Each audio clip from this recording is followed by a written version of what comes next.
पिछले वीडियो में मुक्तिबोध जी की कविता अंधेरे में के भाग 6 का जो का उपभाग है उस पर हमने चर्चा की थी। इस वीडियो में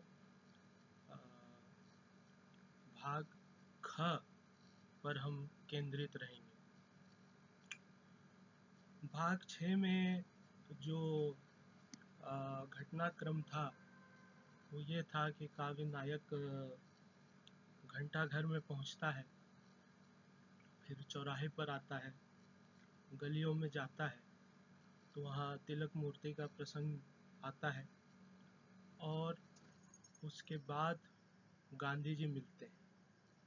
तो गांधी जी एक शिशु देते हैं जो कंधे पर रखते हैं और वो सूरजमुखी के फूल में पहले परिवर्तित होता है वो शिशु और फिर उसके बाद बंदूक में परिवर्तित हो जाता है। तो ये यहाँ तक हमने पिछले वीडियो में इन प्रसंगों पर चर्चा की थी। उसके बाद जो आगे जो सीन आता है वो कलाकार से संबंधित सीन है, तो उसको हम देखते हैं। कहते हैं कि खुला खुला कमरा है, सावली हवा है, झांकते हैं खिड़की से अंधेरे में टके हुए सितारे, फैली है बर्फीली सांस सी वीरान, तितर बितर सब फैला है सामान।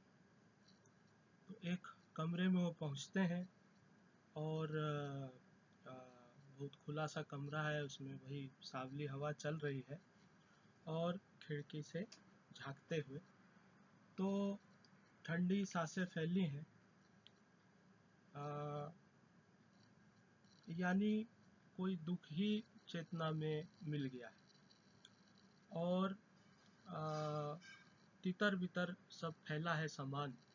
तो इसका एक अर्थ ये होता है कि जो कमरा है वो बहुत बेतरतीब है, वो बहुत व्यवस्थित नहीं है और यूं कह सकते हैं कि जीने के प्रति कोई बहुत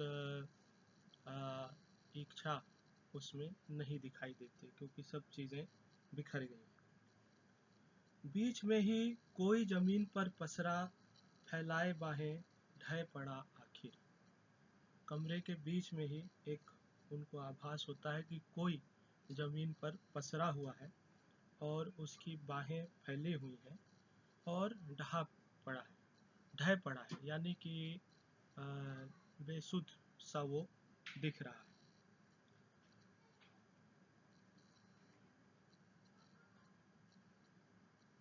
मैं देह के चेहरे पर फैलाता टॉर्च कि यह क्या। तो टॉर्च की मदद से वो देखने की कोशिश करते हैं कि ये क्या कौन है, किसका चेहरा है। तो उनको क्या दिखाई पड़ता है उस टॉर्च की रोशनी में कि खून भरे बाल में उलझा है माथा। तो माथा जो है वो उस पर बाल बिखरे हुए हैं, लेकिन जो बाल हैं वे कैसे हैं, वो खून में रंगे हुए, सामान्य बाल वो नहीं है। बाहों के बीच में गोली का सुराख। तो बाहों के बीच की जो जगह है वहाँ पर एक सुराख बना हुआ है, जैसे कि उसमें से गोली भीतर मस्तिष्क में गई। खून का पर्दा सा गालों पर फैला और जो गाल हैं वो खून से पूरी तरह भींगे हुए हैं, लथपथ हैं। जैसे कि पर्दा किसी चीज़ को छुपा लेता है, उसी प्रकार जो खून का रंग है उससे उनका गाल पूरी तरह से छिप गया है। होठों पर सूखी है कत्थई धारा और होठ इतने सूख गए हैं कि मटमैला विषाद फैल गया है। फूटा है चश्मा, नाक है सीधी और जो चश्मा उन्होंने पहना था वो टूटा हुआ, यानी ये सब इस बात के चिन्ह है कि एक बहुत घिनौनी हिंसा उनके साथ हुई है और उससे उसका ही प्रभाव है कि वो वहाँ पर ढेर पड़े हुए। ओफो, एकांत प्रिय मेरा परिचित व्यक्ति है, वही हाँ सच्चाई थी सिर्फ एक एहसास, वह कलाकार था। अब उनको ये भान हो जाता है कि जो वो व्यक्ति है वो उनका परिचित था और एक कलाकार था, और सिर्फ एक यह एहसास ही सच था। वह एहसास क्या था? कि वह कलाकार था, उसके हृदय में गलियों का अंधकार बैठा हुआ था। वो कहते हैं कि सच्चाई थी सिर्फ एक एहसास, वह कलाकार था, गलियों के अंधेरे का हृदय में भार था। तो जिस अंधेरे में जी रहे हैं उसका जो संताप था, उसकी जो पीड़ा थी, उसका जो भार था, उसके प्रश्न थे, वह उस कलाकार के हृदय में था। लेकिन आगे क्या कहते हैं? पर कार्य क्षमता से वंचित व्यक्तित्व चलाता था अपना असंग अस्तित्व। कार्य करने की क्षमता उसकी नहीं थी, इतनी क्षमता उसने विकसित नहीं की थी कि वो अभिव्यक्त अच्छे से कर पाता। तो इसलिए उसका जो व्यक्तित्व है वह उतना सफल नहीं कहा जा सकता।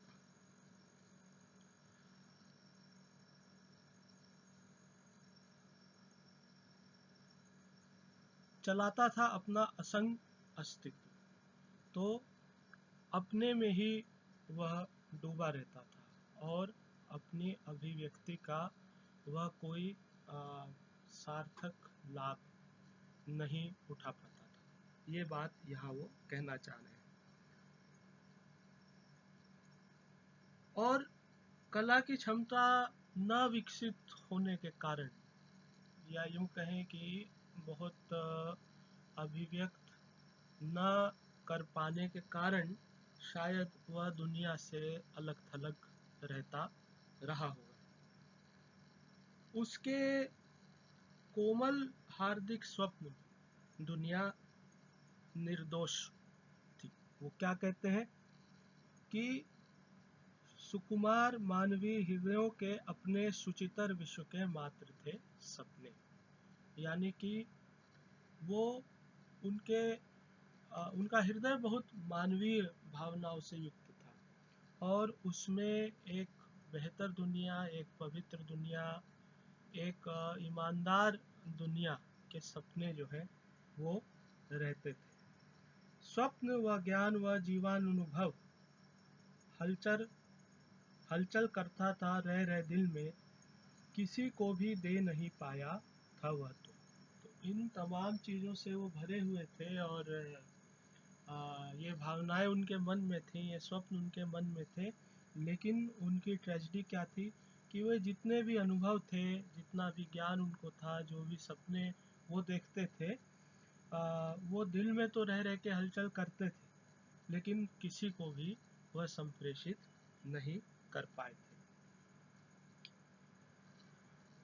शून्य के जल में डूब गया नीरव, हो नहीं पाया उपयोग उसका। तो अंधकार में, शून्य में, जहाँ किसी चीज़ का कोई अर्थ नहीं, उसी में उनका उनका जो नीरव है, बड़ा खूबसूरत उपयोग उन्होंने किया है।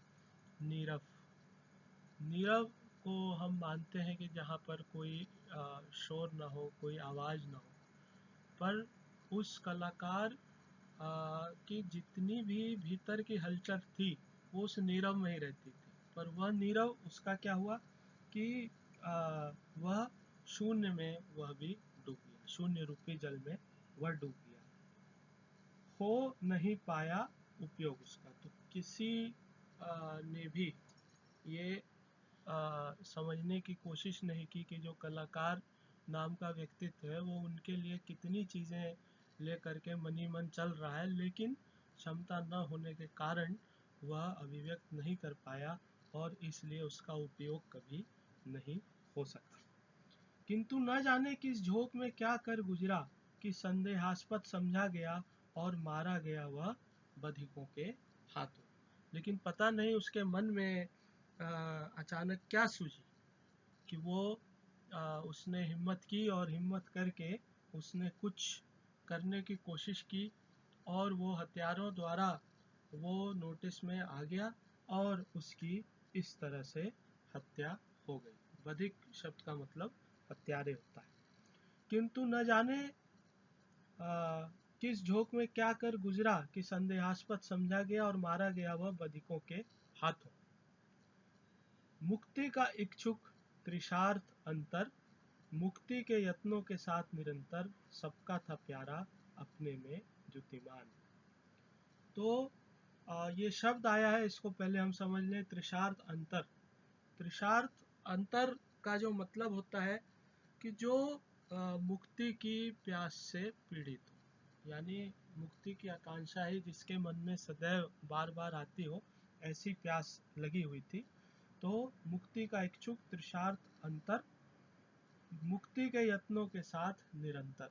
तो उस प्यास के साथ वह मुक्ति के लिए यत्न भी करते रहते थे, सबके प्रिय थे और अपने में द्युतिमान, यानी फिर एक समस्या की ओर ही संकेत है कि अपने जो उनके सपने थे, जो अनुभव थे, उसी में वो जीते थे और उसी से उद्दीप लगते थे, लेकिन अपने में।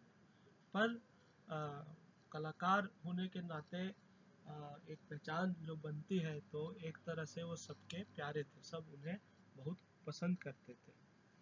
उसका यों वध हुआ, मर गया एक युग, और इस तरह उसका अंत हुआ। किस तरह? जैसा अभी बता पाए हैं कि कमरे के बीचों बीच बाहों के बीच में गोली जो है वो मार दी गई। तो इस तरह उनका अंत हुआ। मर गया एक युग, मर गया एक जीवनादर्श। इस तरह से देखें तो उस कलाकार के साथ पूरा एक युग ही चला गया, क्योंकि वह अपने समाज और अपने युग की ही वो बनावट था, उसकी परिणति थी। लेकिन वो सारे अनुभव उसके साथ ही चले गए, यानी कि जो एक इतिहास उसकी कलाओं से मिल सकता था, वो सारी की सारी चीजें उसके साथ चली गई। मर गया एक जीवनादर्श। तो कुछ आदर्शों पे वो चलते थे, एक अच्छा उदाहरण वो रख सकते थे एक अच्छे मनुष्य का। तो उनके जाने के साथ साथ देखा जाए तो वो आदर्श भी एक तरह से चला गया उनके रूप में। अब आगे जो वो कहते हैं, मुक्तिबोध जी जो लिखते हैं इसमें काव्य नायक के माध्यम से, तो बड़ा इम्पोर्टेंट है। वो कहते हैं कि इतने में मुझको ही चिढ़ाता है कोई, सवाल है मैं क्या करता था अब तक, भागता फिरता था सब ओर। तो अब कोई चिढ़ाता है, ये कोई कौन है नहीं कह सकते, रहस्य, लेकिन ये वही लोग हो सकते हैं या उस तरह के व्यक्तित्व हो सकते हैं जो इस दमन के विरुद्ध अपनी आवाज उठा रहे। तो इतने में मुझको ही चिढ़ाता है कोई, सवाल है मैं क्या करता था अब तक। तो कलाकार की मृत्यु ने एक तरह से जो काव्य नायक हैं उनको यह सोचने पर बाध्य कर दिया कि इस कलाकार ने तो अपना जीवन उस सारे चिंतन को दे दिया और उसके लिए वो जिया, लेकिन मैंने क्या किया। यानी कि कलाकार की मृत्यु से जो काव्य नायक है वह कुछ शर्मसार महसूस कर रहा हो, कुछ लज्जित महसूस कर रहा है। भागता फिरता था सब ओर।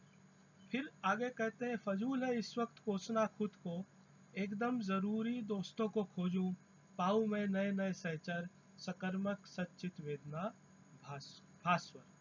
तो कहते हैं कि अपने आप को कोसने का इस वक्त कोई अर्थ नहीं है, और जिस तरह से कलाकार को खो दिया, कहीं ऐसा ना हो कि ऐसे और भी लोग मौजूद हों और उनको खो दिया जाए।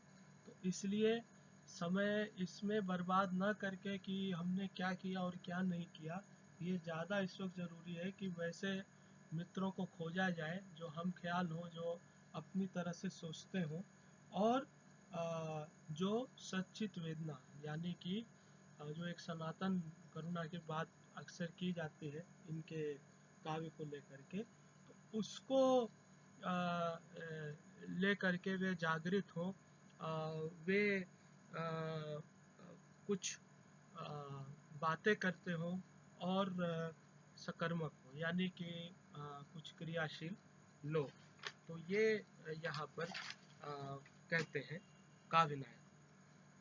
अब अगर देखें तो कलाकार का जो अंत है वो बहुत विभत्स है, और उसके जाने के साथ एक जीवन तो जाता ही है, उसके साथ एक पूरा जो संरचना है एक खास तरह के सोच की, विचार की, वो भी चली जाती है। ये यहाँ पर महत्वपूर्ण है। लेकिन इसके साथ जो और महत्वपूर्ण है वो ये है कि कलाकार की मृत्यु काव्य नायक को जागृत करने का काम करती है। यह बहुत महत्वपूर्ण है, यानी कि वे अपने लक्ष्य के प्रति कुछ और गंभीर होते हुए यहाँ से दिखते हैं, संवेदनशील और ज़्यादा वे हो गए। तो नामवर जी ने कलाकार के इस दृश्य को सबसे अधिक मार्मिक बताया है, लेकिन उन्होंने संभवतः शब्द का उपयोग भी किया है, यानी थोड़ा सा डाउट कहीं है, पर निश्चित रूप से इस दृश्य से वो कविता में बहुत प्रभावित हुए।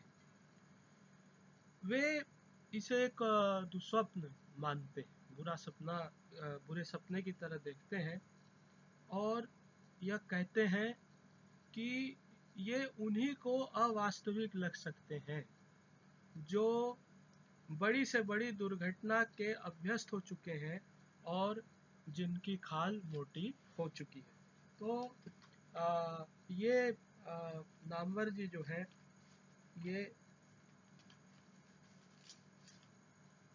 कलाकार वाले दृश्य पर वो ये लिख रहे हैं कि सबसे मार्मिक दृश्य है, और दूसरी बात कि ये इसके अवास्तविक लगने के बाद भी उठाते हैं, यानी आलोचकों को यह दृश्य वास्तविक नहीं लगता, तो उस पर उनकी सीधी राय है कि जिनको भी यह सही नहीं लगता है, नकली लगता है, अति नाटकीय लगता है, तो इसका अर्थ ये होता है कि वे खुद ऐसी बातों के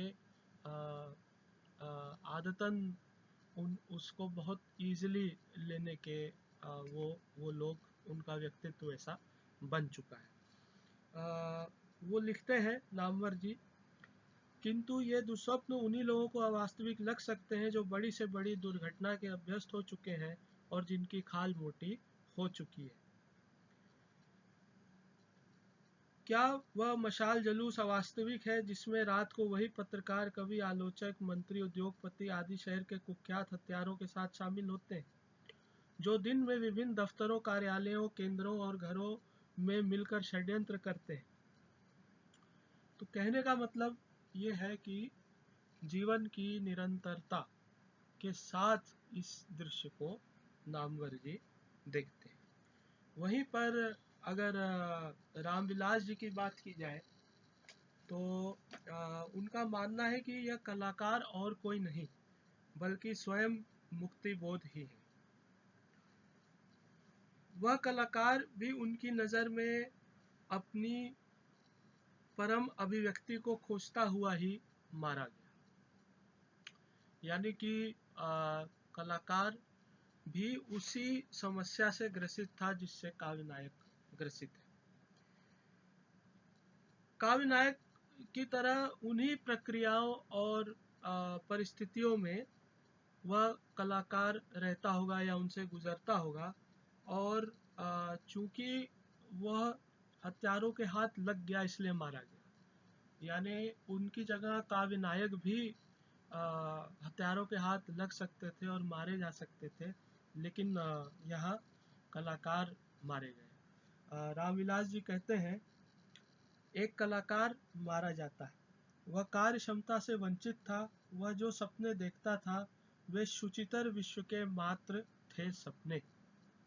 ज्ञान और जीवन के जो अनुभव उसके दिल में हलचल करते थे, उन्हें किसी को भी दे नहीं पाया था वह तो, यानी अभिव्यक्ति का कार्य पूरा नहीं हुआ था। वह मानो अपनी आत्म संभवा अभिव्यक्ति की तलाश करते मारा गया हो। यह कलाकार मुक्ति बोध का ही प्रतिरूप है। स्वयं कवि नहीं मारा जाता, पर गिरफ्तार कर लिया जाता है। तो यहाँ पर स्पष्ट रूप से जो कथन है रामविलास जी का, तो वही बात वो बार बार कहते हैं कि ये स्वयं मुक्ति बोध है, काव्य नायक नहीं या कलाकार नहीं। तो आगे बढ़ते हैं। इसके बाद वे कहते हैं कि जीने से उतरा, एकाएक विद्रूप रूपों से घिर गया सहसा, पकड़ मशीन सी भयानक आकार घेरते हैं मुझको, मैं आतताई सत्ता के सम्मुख। अब जब उन्होंने कलाकार के साथ अपने जीवन की तुलना की, तो उनके भीतर एक साहस आ गया और उन्हें लगा कि जो ये छुप करके वो अपनी जान बचाने का जो ये प्रयास कर रहे हैं, उससे ज़्यादा कहीं ठीक है कि साहस दिखाना चाहिए, और ये प्रेरणा उनको कलाकार की मृत्यु से मिलती है। तो वो उतरते हैं जीने से, लेकिन उतरते ही इनके साथ क्या होता है कि जो सैनिक है वो इनको पकड़ लेते हैं। सत्ता के जो सैनिक है वो इनको पकड़ करके ले जाते हैं। तो आगे वो कहते हैं, एकाएक हृदय धड़क कर रुक गया। क्या हुआ? हृदय रुक गया, भयानक सनसनी। एक सनसनी जो है वो उनके भीतर व्याप्त होने लग गई।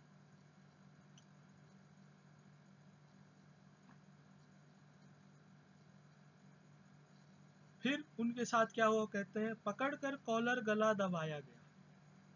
कॉलर पकड़ के गला जो है उनका सैनिक दबाने लगे। चाटे से कनपट्टी टूटी कि यह क्या। खूब चाटे उनको मारने लगे और उससे कनपट्टी जो है टूट गई। त्वचा उखड़ गई गाल की पूरी। गाल को जो त्वचा कवर किए हुई थी, वो त्वचा पूरी की पूरी वहां पर उखड़ जाती है। कान में भर गई भयानक अनहद नाद की भनभन। और ये सब होने से क्या हुआ कि जो कान है वो बहुत बुरी तरह से क्षतिग्रस्त हुए, और उनके भीतर जो आवाज़ें आने लगी, वह यूँ कहा जा सकता है कि पीड़ा का चरम एक तरह से वो हो सकता है। जब वो कह रहे हैं कि भयानक अनहद नाद की भनभन, तो इसको यूँ समझ सकते हैं कि जो पीड़ा की जो सीमा है, पीड़ा झेलने की जो सीमा है, उसके पार हो जाने का अनुभव वहाँ पर दिखाई दे रहा है। अगर एक चीज़ देखें तो साहित्य में एक चीज़ कही जाती है, नक्शिख वर्णन, जिसमें कि नाखून से लेकर के सिर तक के अंगों का एक वर्णन किया जाता रहा। लेकिन अगर यहाँ देखें तो एक समांतर सौंदर्य शास्त्र कहें कि कुरूप शास्त्र कहें तो ज़्यादा ठीक होगा। तो उस तरह का एक रचा गया है यहाँ पर। और देखें तो अलग अलग जो अवयव हैं, अलग अलग जो ऑर्गन्स हैं, उनकी बात यहाँ पर कर रहे हैं। तो ये बड़ा ही विभत्स चित्र यहाँ पर सामने आता है। आंखों में तैरी रक्तिम तितलियां, चिंगियां नीली। आंखों की क्या स्थिति है? उसमें लाल और नीले रंग की चिंगियां और खून की तितलियां, आप कह सकते हैं कि आंखों में पूरी जो है वो दौड़ी चली जा रही है।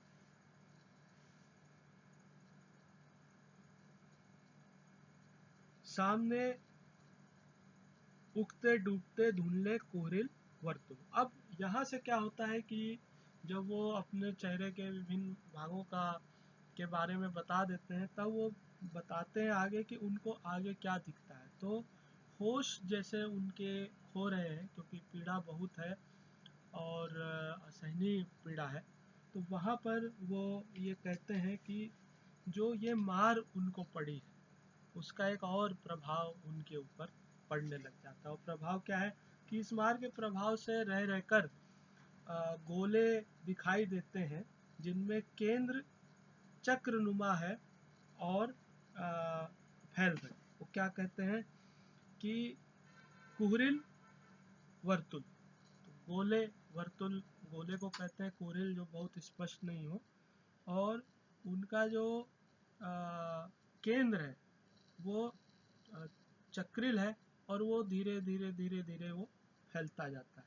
और उस फैलाव में उनको क्या दिखते हैं कि धस रहे गिर रहे बड़े बड़े टावर।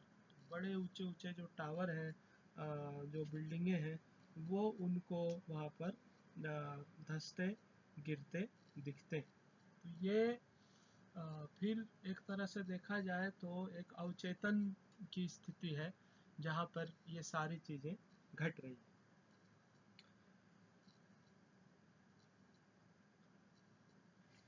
उसके साथ क्या होता है, घुंघराला धुआं, घुंघराला धुआं गेरुई ज्वाला, हृदय में भगदड़ सम्मुख दिखा, उजाड़ बंजर टीले पर सहसा, रो उठा कोई, रो रहा कोई, भागता कोई सहायता देने। तो टावर के साथ घुंघराले या सघन धुएं और गेरुए रंग की ज्वालाएं दिखती। ये गेरुआ रंग पहले भी दिखा था, अगर भाग 5 याद करें तो बारूद का ये रंग था जो छतों पर मकानों की फैल गया था। अब ये जो दृश्य वो देखते हैं विध्वंस का इतना बड़ा, तो इससे उनका जो हृदय है वो अस्थिर चंचल हो उठा है, वो कहीं भी टिक नहीं पा रहा है। एक तो पीड़ा है, पीड़ा के साथ ये चीज़ें धीरे धीरे एक अर्थ अपना खोल रही हैं। जाहिर है कि इतने विभत्स अर्थ में कहाँ कोई जो हृदय है वो स्थिर रह सकता है। तभी उन्हें एक उजाड़ बंजर टीला दिखता है और टीले पर किसी के रोने की आवाज सुनाई देती है। तो कोई रो रहा है, तो इसका मतलब है कि वह काव्य नायक की जो मनस्थिति है उससे वो अपने आप को साझा कर रहा है, यानी कि ये उनका कोई मित्र व्यक्तित्व हो सकता है। तो किसी के रोने की आवाज सुनाई देती है जो सहायक है, यानी कि इस विभत्स अचेतनता की परिस्थिति में भी कोई ऐसा दिखता है जो उनका साथ नहीं छोड़ता है। फिर ब्रैकेट में वो कहते हैं अंतर तत्वों का पुनर्प्रबंध और पुनर्व्यवस्था पुनर्गठन सा होता जा रहा। तचना शब्द का मतलब होता है तपना, कष्ट सहना, संताप सहना। तो यह ताप या कष्ट जो उनको हो रहा है वो जैसे नए सिरे से शरीर में अपने लिए नई जगह बना रहा हो, यानी कि जो कुछ भी कष्ट तकलीफ वो सह रहे हैं, तो उसको अगर देखा जाए तो वो उनके अपने मानसिक शारीरिक जो एक तरह से अंदर आंदोलन चल रहा है उसके साथ एक पुनर्व्यवस्था बनाने की कोशिश यहाँ पर हो रही है।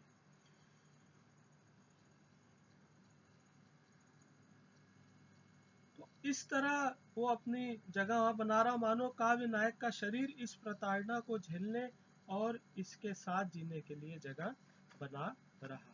तो ये यहाँ पर इन पंक्तियों का अर्थ एक बनता है। अब आगे वो कहते हैं दृश्य ही बदला चित्र बदल गया। सीन फिर बदलता है, जबरन ले जाया गया मैं गहरे अंधियारे कमरे के स्याह सिफर में। तो पकड़ लिए गए और पकड़ लिए जाने के बाद क्या होता है कि जबरदस्ती उनको एक अंधेरे कमरे में ले जाया गया, जो कि फिर भीतर से जिसका कुछ ना ओर छोर पता लगता था ना कुछ दिखाई देता था। टूटे से स्टूल पर बिठाया गया हूँ, शीश की हड्डी जा रही तोड़ी। और अब देखिए कि एक प्रताड़ना शुरू होती है कि स्टूल पर उनको बिठा दिया गया है और जो शीश है उसकी हड्डी तोड़ी जा रही। कैसे तोड़ी जा रही कि लोहे की कील पर बड़े हथौड़े पड़ रहे लगातार। तो लगातार कील रखकर जैसे हथौड़ा मारकर किसी चीज़ को खोलते हैं या छैनी रखकर हथौड़ा मारकर किसी चीज़ को खोलते हैं, तो उन औजारों के माध्यम से उनका दिमाग खोलने की कोशिश की जा रही है। और इसको यूँ देखा जाए तो सांकेतिक रूप में जो काव्य नायक की जो बुद्धि या बौद्धिक क्षमता है उसको एक तरह से उससे उखाड़ लेने की कोशिश की जा रही है। यानी कि वो सोचता क्या है, समझता क्या है, उसकी रेंज को जानने और देखने की कोशिश यहाँ पर की जा रही है। शीश का मोटा अस्थि कवच ही निकाल डाला। अस्थि कवच कह सकते हैं कि वह स्ट्रक्चर हड्डी का जो कि कवर किए हुए, तो उसको एक पूरा का पूरा जैसे वो कैबिनेट ही निकाल डाला। और फिर उसके बाद जो है वो देखते हैं अस्थि कवच को कह सकते हैं कि हड्डियों को सुरक्षित रखने वाला और उन्हें घेरने वाला हिस्सा। तो जो जिसको आप ग्रे मैटर, वाइट मैटर कह सकते हैं, लगभग उसी की बात यहाँ पर हो रही है। उसको तोड़ने का काम वहाँ पर किया जा रहा है। देखा जा रहा मस्तक यंत्र में कौन से विचारों की कौन सी ऊर्जा। तो ये तफ्तीश की जा रही है कि किन विचारों से प्रेरित होकर, संचालित होकर के यह विद्रोही बना है या यह क्रांति करना चाहता है। कौन सी शिरा में कौन सी धक धक, उसी से जुड़ता है कि जो नसें हैं उसमें जो जान आ रही है वो किस स्रोत से आ रही है। कौन सी रग में कौन सी फुरफुरी, तो कहाँ से जो फ्लो है वह बन रहा है खून का इनके मस्तिष्क में। तो ये जो ऊर्जा है, धक धक है, फुरफुरी है, अगर इसको देखा जाए तो ये काव्य नायक के अपने प्रतिवादी तत्व। इन्हीं से वो दमनकारी शक्तियों के खिलाफ या सत्ता के खिलाफ या शासन के खिलाफ वह सोचने समझने की शक्ति लाता है। कहाँ है पश्चात कैमरा जिसमें तथ्यों के जीवन दृश्य उतरते। तो वो कैमरा कहाँ है जिसमें वह उसके अपने जो दृश्य हैं जिनसे उनका व्यक्तित्व बना है काव्य नायक का, वो कैमरा कहाँ है जिसमें वो दृश्य कैद मिल जाएंगे। कहाँ कहाँ सच्चे सपनों के आशय, कहाँ कहाँ शोभक स्फोटक सामान, भीतर कहीं पर गड़े हुए गहरे तलघर अंदर, छुपे हुए छापे खाने को खोजो। तो यहाँ पर अगर हम देखें कि मंत्रणा करने के जितने उपकरण कवि के हैं वो सारे के सारे ढूंढ निकालने का प्रयास यहाँ पर किया जा रहा है। और उसके साथ ही अगर देखें तो आगे कहते हैं कि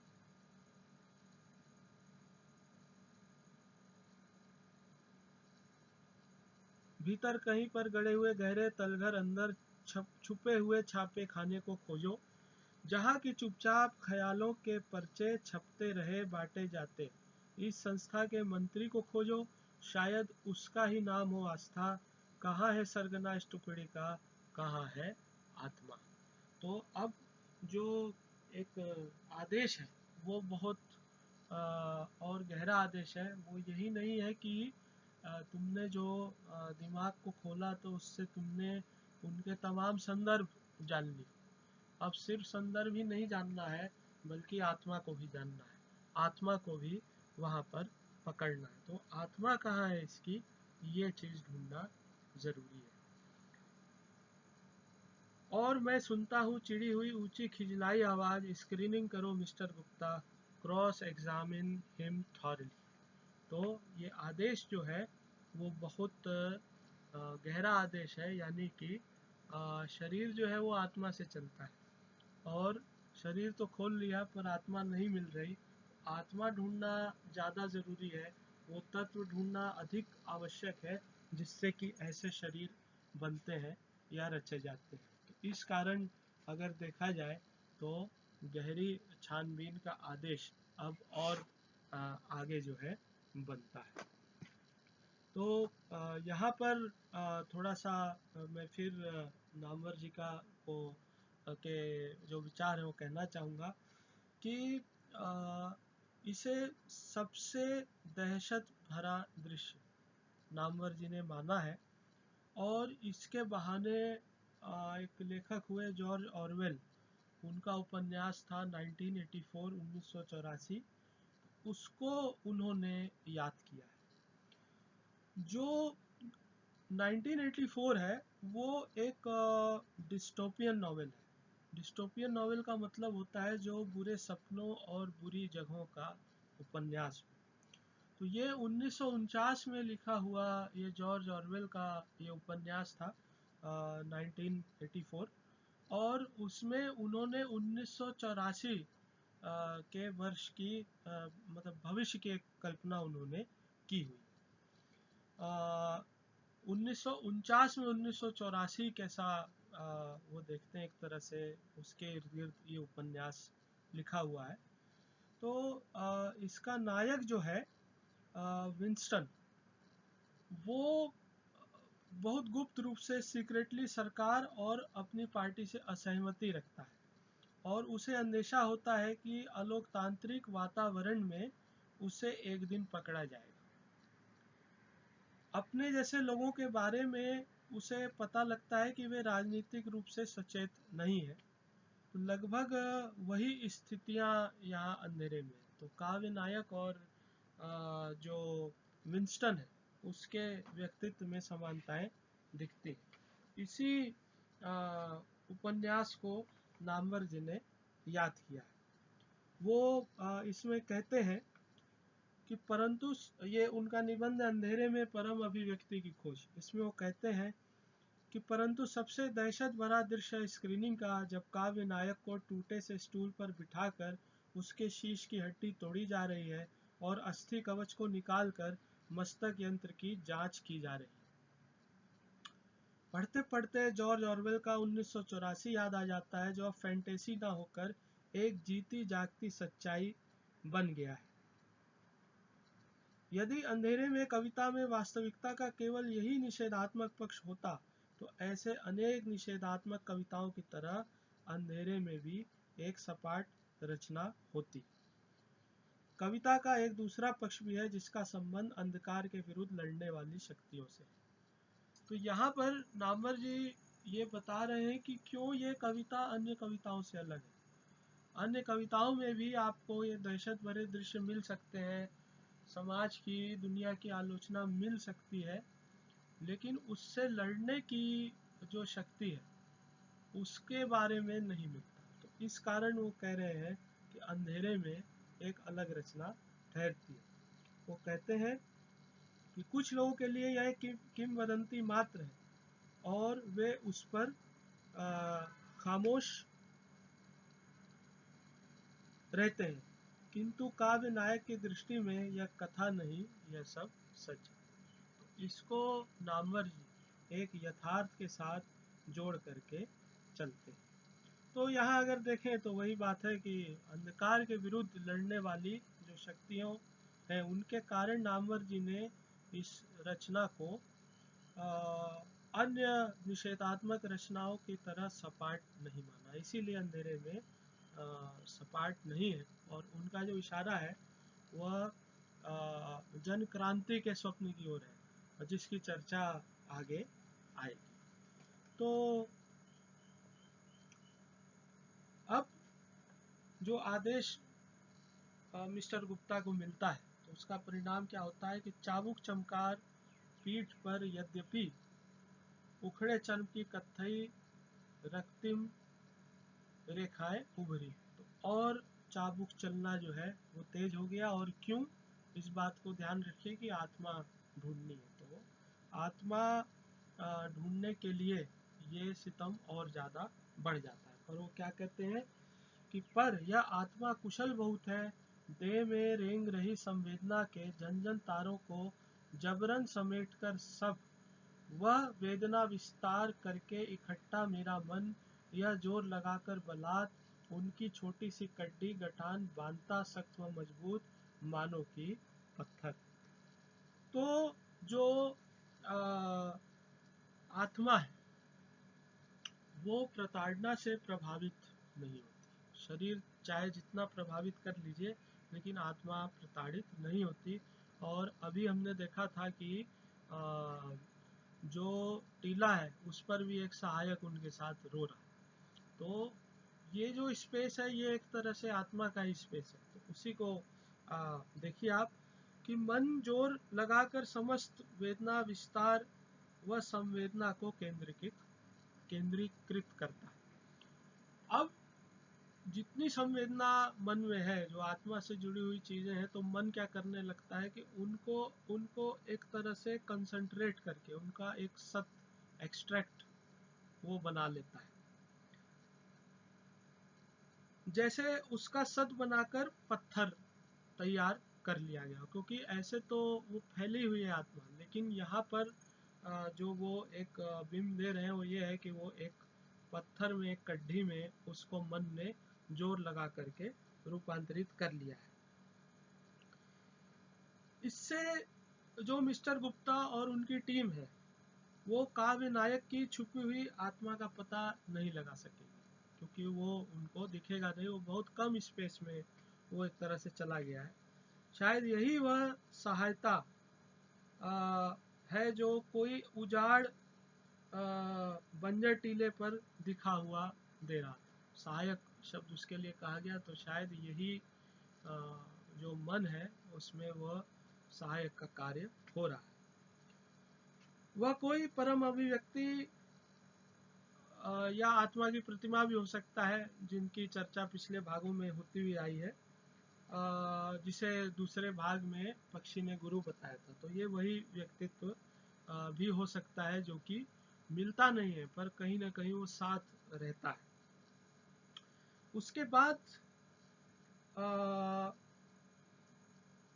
जोर लगाकर उसी गठान को हथेलियों से करता है चूर चूर। मन जो है वो क्या करता है कि वो जो संवेदना फैली हुई थी उसको पत्थर के रूप में ले आकर वो चूर चूर कर देता है, धूल में बिखरा देता है उसको।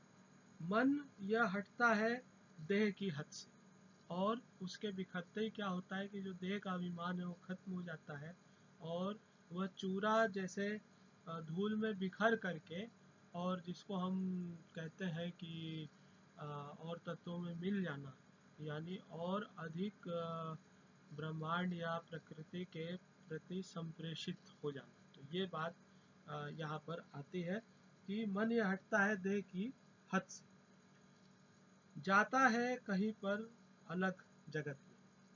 तो इस पत्थर को मन चूर चूर कर देता है और धूल में वह संवेदना जो है वो चूरा बन करके बिखर जाता है।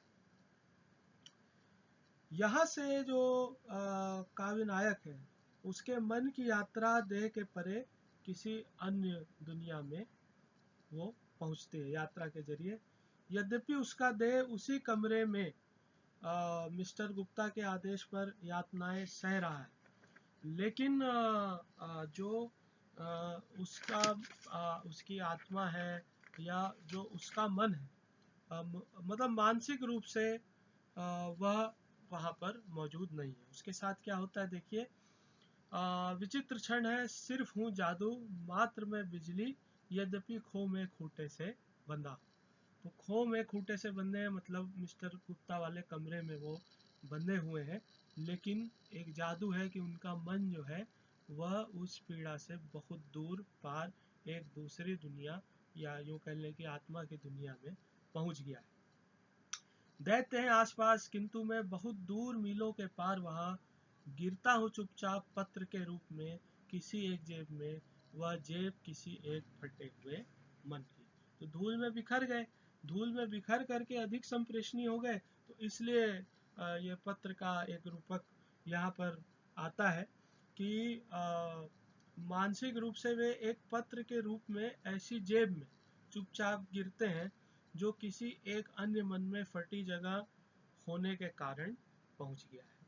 तो वो आत्मा बन करके वो और अधिक उसका फैलाव होने लगता है, वो और लोगों तक पहुंचने लग जाता है। ये यहाँ पर उनकी सफलता है। आगे कहते हैं वो इसे इसे फिर थोड़ा सा एक बार अगर सुन लें कि धूल के साथ पत्थर के कण उड़कर पत्र बन गए और खुले हुए मन के द्वार से भीतर प्रवेश कर गए और वहां भीतर की दुनिया या आत्मा से साक्षात्कार हुआ, लेकिन वह बाहर के लोगों के लिए गुप्त और अप्राप्य हो गया। तो बाहर के लोग मतलब वही आतताई लोग जो इनके साथ ये दुराचार कर रहे हैं। आगे कहते हैं समस्वर समताल सहानुभूति की सनसनी कोमल, हम कहाँ नहीं है सभी जगह मन निष्ठा हमारी।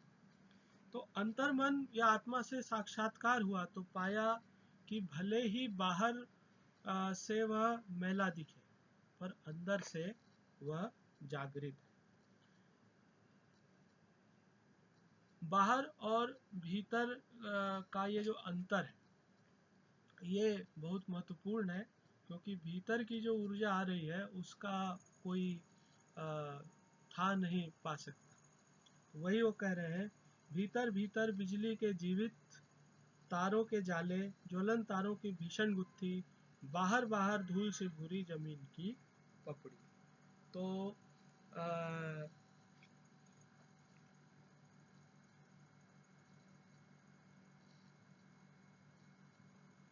बाहर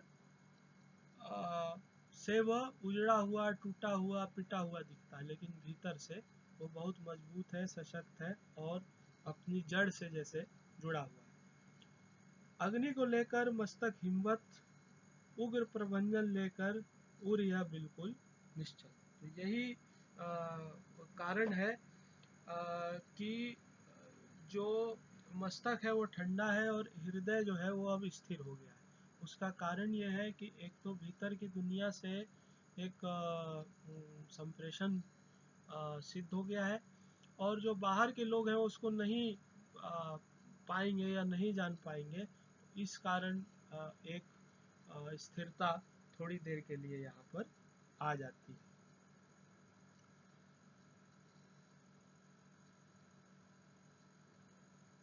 उग्र प्रभंजन लेकर उर यह बिल्कुल निश्चल। प्रभंजन कहते हैं प्रचंड वायु को, आंधी को। तो वो कितना भी अब आंधी आ जाए लेकिन आ, जो हृदय है उसको वो अब प्रभावित नहीं कर पा रहा। भीषण शक्ति को धारण करके आत्मा की पोशाक दीन व मैली। तो शक्ति आत्मा ने ग्रहण कर ली है, लेकिन बाहर से पोशाक यानी जो देह है वह दीन व मैली दिखती है। विचित्र रूपों को धारण करके चलता है जीवन लक्ष्यों के पथ पर। इस तरह अगर देखें तो बाहर से बहुत प्रताड़ित है, लेकिन भीतर भीतर जो उनका संकल्प है, जो उनके लक्ष्य है वो और मजबूत हो गए, तो उस ओर वो चल पड़े। अब आगे क्या होता है, रिहा, छोड़ दिया गया। तो रिहा कर दिए जाते हैं, छोड़ दिए जाते हैं। और ये इस बात का सूचक है कि जो लोग आत्मा को पकड़ना चाहते थे, जानना चाहते थे, वे अब उसमें विफल हो गए हैं और अपनी सारी कोशिशें करके देख चुके हैं। तो कहते हैं रिहा, छोड़ दिया गया। अब छाया मुख कई करते हैं पीछा, श्यामाकार न छोड़ते हैं मुझको। तो छोड़ तो दिया, लेकिन उनके पीछे कई जासूस लगा दिए। उन जासूसों के मुख कैसे हैं, छाया मुख है, बहुत नकली नकली से हैं, स्पष्ट नहीं वो होते, और श्यामाकार है, यानी कि उनकी आकृति सावली सी जो है वो दिखाई देती है। जहाँ गया, जहाँ रुका, जहाँ चला, वहाँ पर बाहों के बीच के रहस्यमय छेद मारते हैं संगीन, दृष्टि की पथरी चमक है पैनी। तो वो भौहों के बीच की जो जगह है उस पर लगातार वो संगीन मार करके और फिर उस आत्मा का पता लगाने की कोशिश वो रह रह करके करते हैं, लेकिन दृष्टि की पत्थरी चमक है पैनी। तो आप देखेंगे कि भौहों के नीचे जो जगह है उसको रहस्यमय छेद कहा गया है, और उसी पर वो संगीन चलाते हैं। और एक बार अगर आप फिर से कलाकार का चेहरा याद करें तो जो गोली मारी गई थी वो भौहों के बीच में मारी गई थी, भौहों के बीच में गोली का सुराख था। यानी भौहों की जगह को वे अब तक उनकी न पाई गई आत्मा का स्थान मानते हैं, पर जैसे उस आत्मा की अपनी सत्ता है, क्योंकि संभवतः वह उन्हें कलाकार को मारने पर भी नहीं मिली हो और काव्य नायक को मारने पर भी नहीं मिलती। यह भी कारण है कि जो काव्य नायक है उसका आत्मविश्वास बहुत जागृत है और सशक्त है, और संवेदना के वे कण जो पत्थर से टूटकर धूल में मिल गए थे वे अब काव्य नायक की आंखों में दृष्टि बना रहे और चमक रहे। तो ये जो कारण है ये बहुत बड़ा कारण है कि उनकी जो दृष्टि है वो उसमें पत्थरी चमक की बात की गई है। अब आगे देखिए वो क्या कहते हैं कि जब वो बाहर निकल आए तो कहते हैं, मुझे अब खोजने होंगे साथी, काले गुलाब व स्याह सीमंती, श्याम चमेली, सबलाए कमल जो खोहों के जल में, भूमि के भीतर पाताल तल में, खिले हुए कब से भेजते हैं संकेत, सुझाव संदेश भेजते रहते। अब देखिए कि ये आत्मविश्वास उनको पैदा हुआ और दृष्टि में पत्थरी चमक आ गई है। तो इस आत्मविश्वास का परिणाम है कि काव्य नायक इस नतीजे पर पहुंचते हैं कि अपने जैसे साथी खोजने, यानी वे लोग जो उस प्रक्रिया से गुजर कर आएंगे उनकी आंखों में पत्थरों की चमक होगी। वे साथी कौन हो सकते हैं?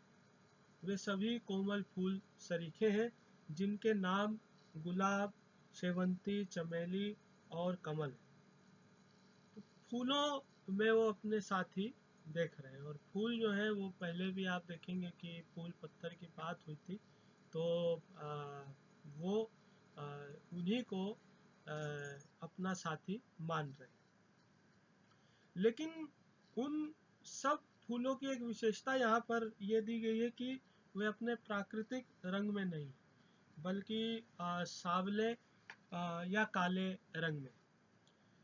ये समस्त काले या सांवले रंग के फूल खोहों के जल में और भूमि के नीचे पाताल में खिले हुए और संदेश भेजते। संदेश संकेत स्पष्ट है कि उनके जैसे उनके साथी अभी गुप्त हैं, पर वे उनसे संप्रेषण बनाए रखते हैं। काले वो इसलिए हैं क्योंकि प्रताड़ित और दमित है। और इसकी एक और व्याख्या जो अगले पद से जुड़ती है, वो कहते हैं कि इतने में सहसा दूर क्षितिज पर दिखते हैं मुझको, बिजली की नंगी लताओं से झर रहे सफेद नीले मोतिया चंपई फूल गुलाबी, उठते हैं वहीं पर हाथ अकस्मात अग्नि के फूलों को समेटने लगते। तो तभी उन्हें दूर आकाश में बिजली की लताएं दिखती। उन लताओं से उन्हें बहुरंगी फूल झरते हुए दिखते हैं। तो ये हमें लगता है ना कि जो फूल हैं वो सांवले क्यों हैं, वो रंगीले क्यों नहीं, रंगीन क्यों नहीं। तो उन गिरे हुए जो फूल हैं उन्हें गिरते हुए फूलों को या झरते हुए फूलों को हाथ समेटते हुए दिखाई देते हैं। यानी दो हाथ हैं जो कोशिश कर रहे हैं कि जो आकाश में जो बिजली की लताएं उनसे जो फूल झर रहे हैं उनको समेट लें, लेकिन वो कोशिश करते हैं। तो ऐसा लगता है कि जिनको वो समेट लेते हैं उनका रंग तो बचा रह जाता है, और जिनको नहीं समेट पाते वो नीचे गिरते हैं और रंग खो करके वो सांवले हो जाते हैं। तो सांवले फूलों की एक व्याख्या यहाँ पर भी दिखती है। तो इस घटना को देखते हुए काव्य नायक भी उन्हें समेटने के लिए दौड़ते हैं, लेकिन जब वे उन्हें इकट्ठा करते हैं तो वह यह नहीं कहते कि फूल चुन रहे हैं, बल्कि वे चमकीले पत्थर कहते हैं। तो कहते हैं कि मैं उन्हें देखने लगता हूँ एकटक, अचानक विचित्र स्फूर्ति से मैं भी जमीन पर पड़े हुए चमकीले पत्थर लगातार चुनकर बिजली के फूल बनाने की कोशिश करता हूँ।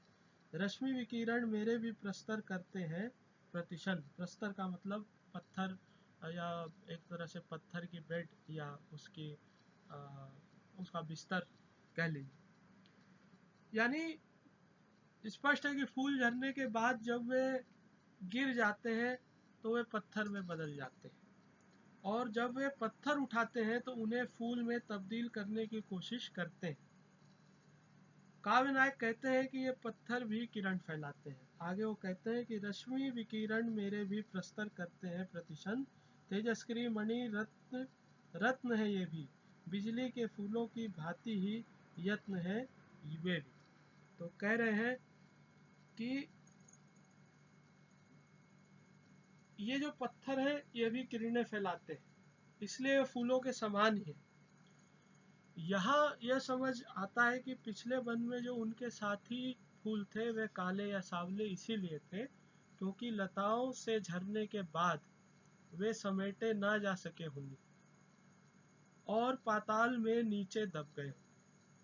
वे फूल ही काव्य नायक से संप्रेषण कर रहे थे और सुझाव दे रहे थे। तो ये एक कनेक्शन बनता है।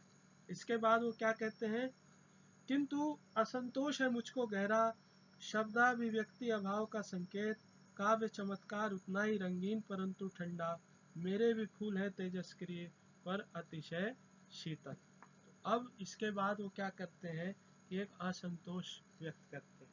वो असंतोष क्या है कि काव्य की कुशलता होते हुए भी उनके पास अभिव्यक्ति का अभाव है, और यही बात फूलों की भी है कि वे चमकीले होते हुए भी शीतल हैं, यानी निष्क्रिय हैं, उनसे कोई काम नहीं लिया जा सकता। तो यहाँ पर आकर के जो फूल हैं उनकी एक निरर्थकता का बोध भी उनको होता है। तो इसी स्थिति पर नामवर जी जो है वो कहते हैं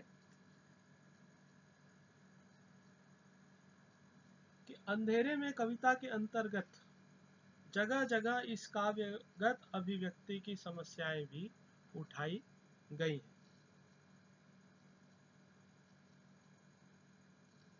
जैसे कुछ नाटकों में नाटक के भीतर एक और नाटक होता है, अंधेरे में कविता के अंदर कविता की निजी समस्याओं का निरूपण करती है।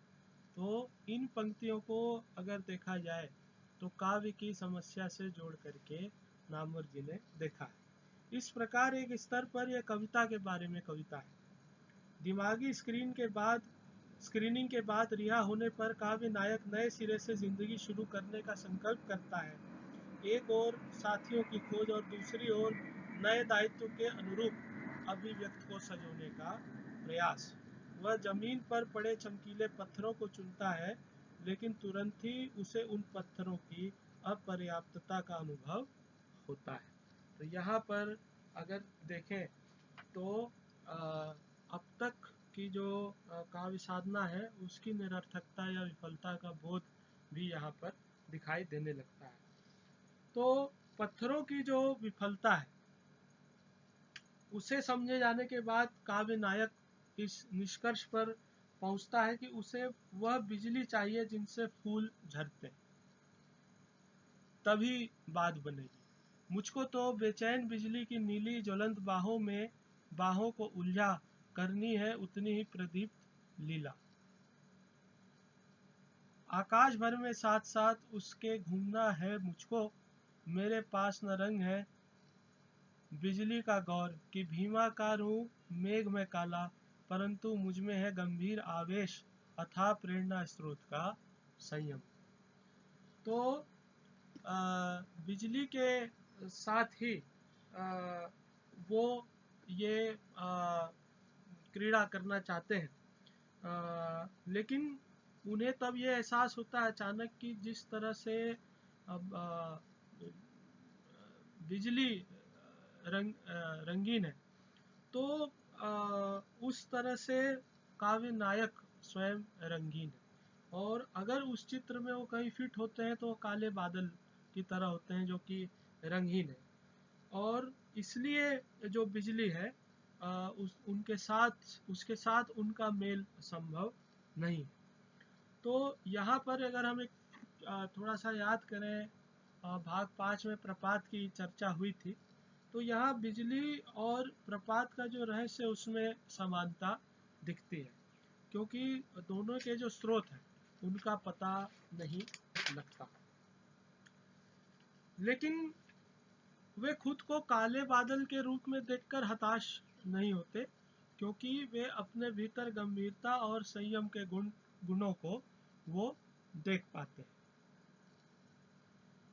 वे आगे कहते हैं, अरे इन रंगीन पत्थर फूलों से मेरा काम नहीं चलेगा, क्या कहूँ मस्तक कुंड में जलती सच्चित वेदना सच्चाई व गलती, मस्तक शिराओं में तनाव दिन रात। तो वो इस निष्कर्ष पर पहुंचते हैं कि ठंडे होने के कारण इन फूलों या मणियों इत्यादि पर भरोसा करना एक गलती थी, पर एक गहरा अनुभव भी। वे सब जैसे काव्य नायक के मस्तक में जल रहे हैं, और इससे नसों में हर समय तनाव पैदा हो गया। फूल पत्थर या मणि वेदना अनुभव और विवेक निष्कर्ष के प्रतीक थे, और अब अभिव्यक्ति के अभाव में अपर्याप्त हो गए। यहाँ बिजली अभिव्यक्ति का प्रतीक बन गई है। तो यहाँ पर वही जो एक गहरा निरर्थकता का जो बोध है वो इस पद में जो है वो रेखांकित किया गया। अब इसके बाद कवि एक निष्कर्ष पर आते हैं। बहुत प्रसिद्ध ये पंक्तियां हैं साहित्य जगत में। वो आगे कहते हैं कि अब अभिव्यक्ति के सारे खतरे उठाने ही होंगे, तोड़ने होंगे ही मठ और गढ़ सब, पहुंचना होगा दुर्गम पहाड़ों के उस पार, तब कहीं देखने मिलेंगी हमको नीली झील की लहरीली थाहें, जिसमें कि प्रतिपल कांपता रहता अरुण कमल एक, धंसना ही होगा झील के हिम शीत सुनील जल में, जादुई झील को करनी ही होगी मेरी प्रतीक्षा। तो वो पाते हैं कि इस सब में अब तक जो चीज गायब थी वो थी अभिव्यक्ति। अभिव्यक्त न करने की जो क्षमता थी वो बहुत बड़ा फैक्टर थी, और कलाकार को भी अगर देखें तो उसकी अभिव्यक्ति क्षमता पर ही एक चिन्ह प्रश्न चिन्ह यहाँ लगाया गया था। तो अंततः काव्य नायक को ये समझ आता है कि अभिव्यक्ति के बिना मुक्ति संभव नहीं। मठ गढ़ और दुर्गम पहाड़ उस अभिव्यक्ति तक पहुंचने में बाधा का काम करते हैं, पर देखा जाए तो इसीलिए उन्हें तोड़ना होगा और उनसे पार पाना होगा। परंतु उन्हें पार करने के बाद नीली झील की लहराती थाहों के भीतर प्रतिपल कांपने वाला एक अरुण कमल, उसी को पाने के लिए झील के ठंडे बर्फीले पानी में उतरना पड़ेगा। ये एक बिंब जो है बनता है। तो प्रश्न है कि जो मठ है, गढ़ है, दुर्गम पहाड़ है, नीली झील है, उसका ठंडीला बर्फीला पानी है, ये क्या है, और वह अरुण कमल क्या है। तो नामवर जी के माध्यम से समझे, एक तो यहाँ कविता के भीतर कविता की समस्या की बात हो रही है अभी जो पढ़ा गया, तो दूसरे स्तर पर अभिव्यक्ति से अभिप्राय क्रांति से। एक तरफ तो कविता के बारे में कविता है, और दूसरी तरह पे दूसरे स्तर पे क्रांति के बारे में भी कविता है। तो मैं फिर से एक बार उनका कथन पढ़ दूं कि जैसे कुछ नाटकों में नाटक के भीतर एक और नाटक होता है अंधेरे में कविता के अंदर, कविता की निजी समस्याओं का निरूपण करती है। इस प्रकार एक स्तर पर वह कविता के बारे में कविता है। तो एक स्तर तो ये कविता का वो बताते हैं। उसके बाद वो कहते हैं आगे कि अंग्रेजों में कुछ आलोचकों ने कविता की भाषा के लिए पोलिटिक और पॉलिटिकल दो शब्दों का प्रयोग किया है। अनुकरणशील कवि प्रायः उस पॉलिटिकल भाषा का प्रयोग करते हैं जो परंपरा से काव्यात्मक भाषा के रूप में प्राप्त होती है। इसके विपरीत सृजनशील कवि परंपरागत काव्यात्मक भाषा के दायरे को तोड़कर अपने नए कथ्य के अनुरूप काव्य भाषा का निर्माण करता है, जो आरंभ में खुरदरी लगते हुए भी अपनी अर्थवत्ता में जानदार होती है। तो दो तरह के काव्य परंपरा का यहाँ पर उल्लेख किया गया है, पोलिटिक और पॉलिटिकल। तो जो अनुकरणशील है, जो परंपरा को फॉलो करते हैं और उस पर चल करके अपनी रचनात्मकता बनाते हैं, वो अनुकरणशील या पॉलिटिकल होते हैं। और जो उन परंपराओं को तोड़कर या उनसे अलग जा करके अपनी एक अलग काव्य दृष्टि रचते हैं, एक अलग साहित्य दृष्टि बनाते हैं, उनको पॉलिटिक या सृजनशील कहा जाता है। तो यहाँ आप देखें तो फिर आगे वो कहते हैं, इस दृष्टि से निराला के समान ही मुक्ति बोध की भाषा भी तेजस्क्रिय, यानी जिस तरह से निराला जी ने परंपराओं को तोड़ते हुए काव्य के नए प्रयोग किए, मुक्ति बोध जी भी उसी श्रेणी में आते हैं। जिस प्रकार राम की शक्ति पूजा में समाज बहुलता संस्कृत निष्ठ हिंदी के साथ ही बोलचाल की भाषा के टुकड़े पुरे हुए हैं, उसी तरह अंधेरे में भी भाषा के दोनों रूप मिलते हैं। कविता में भाषा कठिन है या सरल, संस्कृत निष्ठ है या बोलचाल की आदि प्रश्न अप्रासंगिक है। अंधेरे में जैसे नाटकीय कविता में देखना है कि भाषा का नाटकीय उपयोग किस रूप में किया गया है और किस हद तक। और कहना न होगा कि अंधेरे में के अंतर्गत संदर्भ भेद से भाषा की नाटकीय भंगिमाएं विविध है। तो विविधताएं भाषा के स्तर पर, शैली के स्तर पर, संरचना के स्तर पर अंधेरे में दिखती है। इस बात को नामवर जी रेखांकित कर रहे हैं। और ये जो मठ गढ़ दुर्गम पहाड़ है, ये और कुछ नहीं, ये साहित्यिक परंपराएं एक प्रकार से इस अर्थ में आती है। तो नामवर जी के शब्दों में जो मुक्ति बोध है वो अनुकरणशील या पॉलिटिकल नहीं है, बल्कि सृजनशील या पॉलिटिक है। इस अर्थ में देखें तो मठगढ़, दुर्गम पहाड़ और नीली झील का बर्फीला पानी साहित्यिक यथास्थितिवाद के प्रतीक है और अभिव्यक्ति के अवरोधक है। और अरुण कमल नई सृजनात्मक अभिव्यक्ति का प्रतीक है, जिसे प्राप्त करना लक्ष्य है। तो यहाँ आके स्पष्ट होता है एक स्तर पे अरुण कमल जो है वह सृजनात्मक अभिव्यक्ति का प्रतीक है, और तमाम जो दुर्गमताएं जो बताई गई हैं वे साहित्यिक परंपराएं। तो ये जो उनकी स्थापना है, ये उनके निबंध अंधेरे में परम अभिव्यक्ति की खोज में। लेकिन उसके बाद जब उन्होंने अंधेरे में पुनश्च लिखा, तो उसमें वे कविता की इन्हीं पंक्तियों पर यह लिखते हैं कि अभिव्यक्ति का अभिप्राय सिर्फ कविता या साहित्यिक सृजनात्मकता से ही नहीं है, बल्कि वह क्रांति का भी संकेतक है।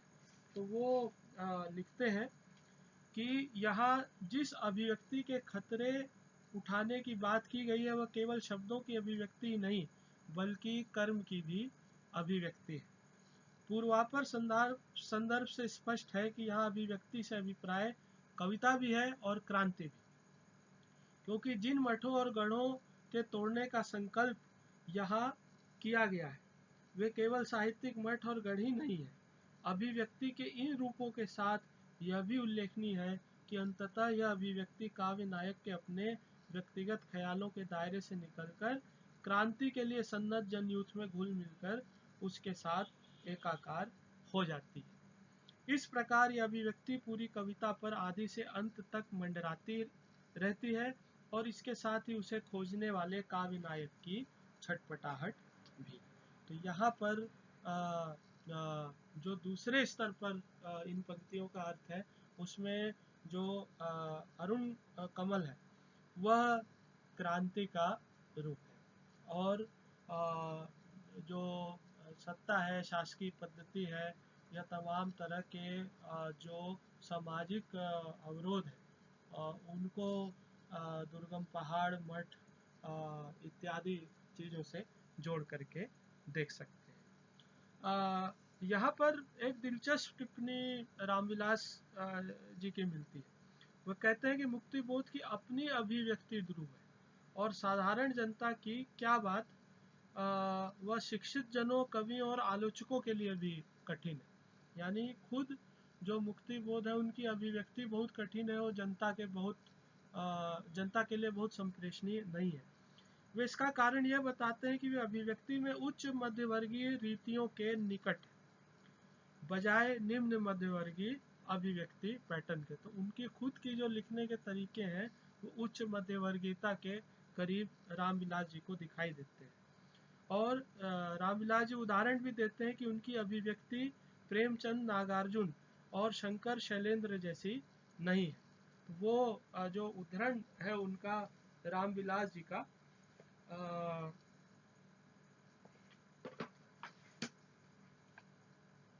वो कहते हैं कि अटकाव का एक बहुत स्पष्ट रूप मुक्तिबोध की अभिव्यक्ति। साधारण जनता और मुक्तिबोध की कविता के बीच यह अभिव्यक्ति बहुत बड़ी खाई है। शंकर शैलेंद्र की कविताएं मजदूर खूब समझते थे, सभाओं और जुलूसों में उन्हें गाते थे। मुक्तिबोध की कविताएं मजदूरों के लिए तो दुरूह है ही, वे उच्च शिक्षा प्राप्त जनों, कवियों और आलोचकों के लिए भी दुरूह हैं। इस दुरूहता का एक बहुत बड़ा कारण अपना निम्न मध्यवर्गीय स्तर छोड़ने की कठिनाई है। यानी कि जो उनका अपना स्तर है उसे छोड़ने में बहुत दिक्कत है, वो आसान नहीं है।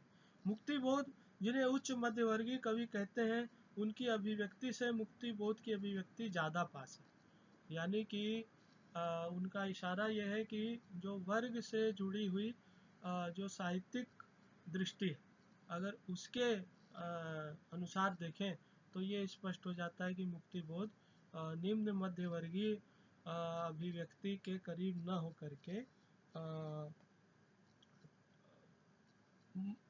उच्च मध्यवर्गीय अभिव्यक्ति के निकट है। प्रेमचंद, नागार्जुन या शंकर शैलेंद्र की अभिव्यक्ति भूमि से वो बहुत दूर है। तो ये एक स्पष्ट धारणा रामविलास जी व्यक्त करते हैं। तो यहाँ देखें तो फिर वही बात आती है कि उन्होंने शमशेर जी और यहाँ तक कि फिर आगे नामवर जी के उदाहरण देते हुए बताया कि मुक्तिबोध को समझना जब इन लोगों के लिए भी कठिन रहा है तो फिर साधारण पाठकों के लिए स्वाभाविक ही मुश्किल होगा।